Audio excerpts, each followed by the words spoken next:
Praise the lord dear all brothers and sisters in Christ. బాగున్నారు కదండి? ప్రత్యేకంగా ఈ రోజున పరిశుద్ధాత్మ దేవుడు మనందరితో మాట్లాడుతున్న తన ప్రత్యేకింపబడిన మాటలు హెచ్కేలు గ్రంథము 12వ అధ్యాయం 28వ వచనం. ఇకను ఆలస్యము లేక నేను చెప్పిన మాటలన్నీ జరుగును. Praise the lord. అద్భుతకరమైన మాటలు కదండి.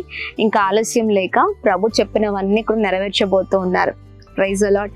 చాలా సంవత్సరాల నుంచి వెయిట్ చేస్తూ ఉన్నారా? చాలా సంవత్సరాలు అయిపోయింది కదండి. చాలా సంవత్సరాల నుంచి మరి ప్రార్థన చేస్తూ ఉన్నాం, దేవుని కార్యాల కొరకు అలా ఎదురు చూస్తూ ఉన్నాం. కొన్నిసార్లు ఎప్పుడు చేస్తావయ్యా ఈ కార్యం నా జీవితంలో అన్నట్లుగా ప్రభుని అడుగుతూ ఉన్నాం కదా. అందుకనే మనం పడుతున్న ప్రతి ప్రయాసని మనం అడుగుతున్న మరి ప్రతి ఈవులను కూడా ప్రభు చూస్తూ ఉన్నారు, వింటూ ఉన్నారు. అనుకోవచ్చు కొన్నిసార్లు పరిస్థితులు అనుకూలంగా లేకపోతే ఏంటి నా జీవితం, ఏంటి పరిస్థితి అన్నట్లుగా జీవితం అయిపోతూ ఉంటది. అయితే ప్రభు అన్ని చూస్తూ ఉన్నారు. ప్రభు అందుకని ఈ రోజున ఈ ఉదయకాల సమయంలో మనందరితో ఈ అద్భుతకరమైన మాటలు మాట్లాడుతున్నారు. ఇంకా ఆలస్యం లేక నేను ఇక ఆ కార్యాన్ని జరిగించబోతున్నానని ప్రభు మాట్లాడుతూ ఉన్నారు.